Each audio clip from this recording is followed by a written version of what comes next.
달그럽다기 채널에 오신 것을 환영합니다. 오늘은 신나는 월요일입니다. 제가 이렇게 지난 밤에요. 이 커버를 덮고 요 안에다가 신문지를 살짝 덮어놨어요. 왜냐고요? 여기 애기가 요 입꼬지 애기들이 있어서 제가 어젯밤에 한 12시가 넘어서 나와서 이거를 해놓고 갔는데 제가 생각했어요. 그냥 안으로 들이면 더 편할 텐데 이걸 뭐하러 이게 쓰이고 있을까라는 생각이 들었습니다. 근데 어찌됐든 들이지 않고 이렇게 신문지, 그 다음에 옆에 보면은 자, 저것도 걷어줘야 됩니다. 얼른 걷어주겠습니다. 지난밤 제가 살고 있는 이 지역의 밤 기온은 영하 1도일 거라고 예상을 했는데 새벽에 보니까 그 영하 3도까지 내려간 그런 표시가 있더라고요. 저희 친정엄마가 11시가 넘어서 전화가 왔어요. 안으로 들일까? 신문지를 덮어도 될까? 라고 바로 앞동에 살고 계시니까요. 제가 그냥 신문지 덮어도 돼요 라고 이야기를 해드렸습니다. 신문지를 덮었는지 아니면 다육이를 드렸는지 궁금하네요. 아빠는 드리자 이러고 엄마는 힘들다고 안 드린다 그러고, 그러니까 하기 싫으시니까 저에게 신문지만 덮어도 될까? 라고 이제 물어보고 제가 응 그래도 돼 라고 하면 편안하게 안 드려도 된다 이렇게 생각을 하고 싶으셨던 거죠. 어떻게 했는지 궁금해요. 지금 계절은 저는 그냥 이미 들여갖고 밖에다 안 내놓으시는 분들도 계세요. 너무 힘들어요 진짜로. 매번 이렇게 들였다 냈다 하는 게 정말 힘들거든요. 그래서 아예 안 내놓고 그냥 안에서만 이렇게 이제 관리를 하시는 분들도 많이 계세요. 여전히 밖에다가 내놓고 노숙을 하시는 분들도 아직도 계시고요. 그거는 이제 어떻게 키워봤었는지 경험에 따라서 다른 거니까. 저는 요즘에는 제가 밤에 이제 영하 2도 3도까지 내려간다 그러면은 저는 이제 어떻게 하냐면 신문지를 덮거나 안으로 들이거나, 제가 왜 그렇게 하냐면 한번 여러분 이 아이들을 베란다 안으로 들이거나 이런 걸 덮고 하잖아요. 그러면 그 이하 혹은 그 같은 온도가 되더라도 얘들이 이제 신경이 쓰여요.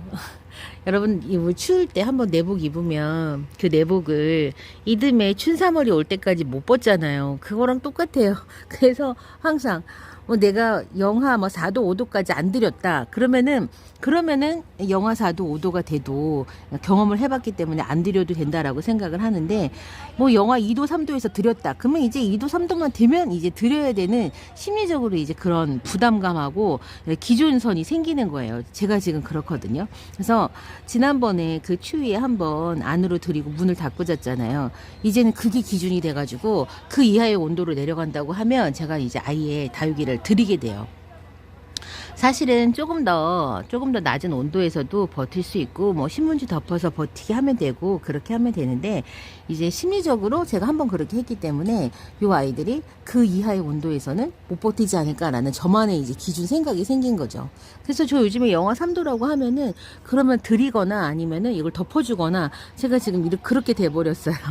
그래서 항상 겨울 되면 제일 추울 때까지 버틸 때까지 버티고 나서 뭔가를 하려고 했는데 이미 심리적으로 제가 졌습니다. 그렇기 때문에 지금 밤에 조금만 춥다고 하면은 다육이를 지금 들여놓고 혹은 신문지를 이렇게 덮어놓고 제가 지금 이제 그렇게 관리를 하게 됐어요. 분갈이를 하면서 느낀 게 있는데요. 요즘 계절에 이렇게 추운데 깍지가 왜 이렇게 눈에 자꾸 보이지?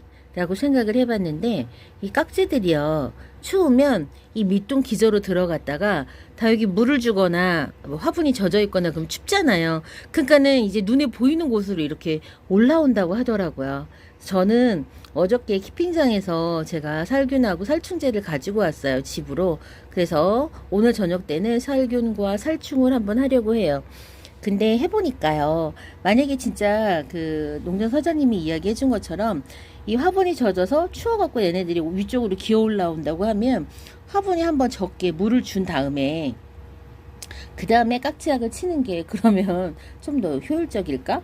왜냐면 지금은 춥다고 화분 속이 지금 말라 있으니까 기저 밑으로 이렇게 다 들어가 있는데 그렇게 하는 게 맞을까? 라고 고민을 잠깐 좀 하게 되더라고요. 그래서 또 이렇게 사장님 그 말씀이 얘가 약을 치면 또 스멀스멀 기어 나온대요. 그러니까는 한 번만 하면 안 되고 약을 한 번 더 치는 게 그래서 효과적일 수 있을 것 같아요. 하기 전에는 또 마른 잎을 한번 제거를 하셔야 되거든요. 그 마른 잎 사이에 숨어 있거나 혹은 그 마른 잎이 은신처를 제공하기도 하기 때문에 마른 잎은 한번 또 제거를 한 후에 약을 치시기를 권해드려요.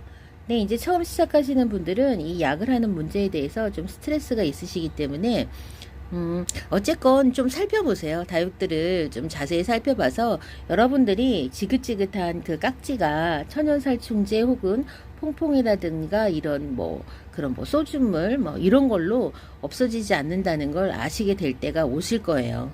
그게 일시적으로 잠깐의 효과가 있는 것 같죠. 그렇지만 장기적으로 봤을 때는 효과가 있질 않거든요. 저도 다 경험을 해봤고 경험을 해본 분들이 저에게도 계속 조언을 해줬었어요.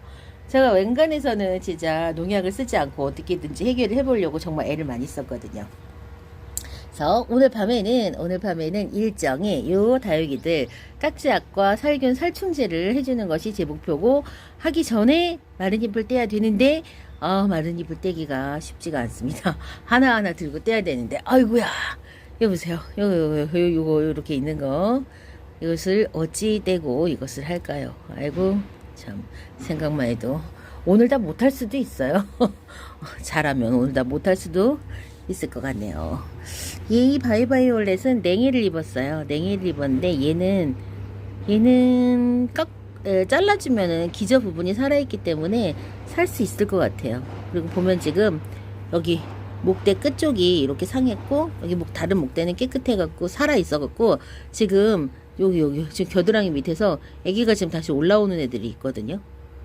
이 아이는 지금 있는 위치 자체가 추운 데 있어. 얘는. 그리고 화이트 그린이는 이제 자리를 잡았는지 생장점 주변에서 지금 백분이 저렇게 올라오고 있고요. 요 라울은 나름 제가 키우고 있는 라울들 중에서 나이가 제일 많은 라울이에요.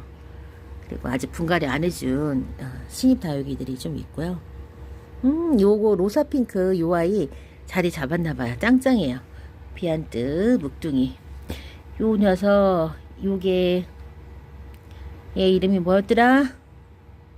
저 꽃이 예쁜 저 녀석인데 제가 진짜 자리를 못 잡아요. 자리를 지금 얘가 여러분들이 다육식물을 조금 더 빨리 이해를 하시려고 하시면 요 다육이의 이름 그러니까 학명, 정확한 학명을 찾아서 좀 이해를 하시면 다육이들을 조금 더 빨리 이해할 수 있어요. 왜냐면 같은 속에 속한 다육들이 성격이 비슷하기 때문에 그게 굉장히 도움이 많이 돼요, 여러분. 그래서 제가 요즘에는 무슨 이렇게 학명에 관해서 이야기하기보다는 전체적인 관리라든가 아니면 그냥 소개라든가 이런 이야기를 하지만은 여러분들께서 어떤 다육식물에 관해서 이렇게 딱 구매를 하고 관심이 생겼을 때 그 다육의 학명을 꼭 한 번씩 좀 찾아보시면 그 속에 속한 다육들의 성격이 다 비슷해서 다육이를 조금 더 빨리 전체적으로 이해할 수 있고, 그 다음에 굳이 내가 키워보지 않았던 다육이라도 속이 같다면 성격이 비슷하다라고 생각하고 그 다육식물을 이해하시면 좋아요. 근데 같은 속이라 하더라도 성격이 진짜 다른 애들도 많아요. 에케베리아 속이라 하더라도 진짜 로제트처럼 저렇게 창이 땅바닥에 딱 붙어있는 애가 있는가 하면은 얘는 목대가 쑥 안 올라올 것 같아도 이 로라는 어떻게 올라오냐면 생장점이 이렇게 딱 이렇게 웃자라면서 이렇게 올라오거든요. 반면에 이 휴밀리스 같은 경우에는 막 그렇게 잎이 생장점 주변으로 올라오진 않고 얘는 잎이 조금 길어지면서 웃자라는 그런 성향이 있어요. 이렇게 이게 에케베리아인데도 그래요. 에케베리아 속 중에서 목대가 제일 잘 생기는 게 프릴 계열이에요. 프릴 계열의 다육들은 목대도 굵고 그다음에 목대가 생겨요. 땅바닥에 붙어있지 않고 좀 그런 특징들이 있습니다. 그래서 이렇게 많이 만나보고 많이 들어보고 하다 보면은 감이 생겨요. 감이. 그러면 대충 얘기를 해도 대충 알아들을 수 있는 그런 때가 온답니다. 제가 그런 것 같아요. 제가 처음에는 진짜 그게 뭐가 중요해? 아니 다육이 키우는데 왜 이 다육이 학명을 알아야 돼? 그게 뭐가 중요해서. 근데 전체적으로 봤을 때는 중요해요.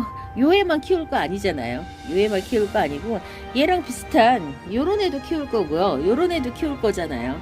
그러니까 언제나 모든 그 정보가 다 있는 게 아니에요. 그래서 어떤 그 비슷한 아이 하나의 정보를 가지고 여러분들이 추측을 하시면 되고, 그래서 요 아이를 알면 요 아이의 교배종을 성격을 어느 정도 알 수 있지 않나. 이제 그런 생각으로 이제 그 다육이 소기관에서 이제 좀 이해를 하고 같이 이제 어떤 다육이를 공부를 할 때 그 속감 구별을 좀 하시면서 들으면 훨씬 더 예측하기도 좋고 그다음에 이해하기도 좋고 그렇더라 하는 말씀 드렸습니다.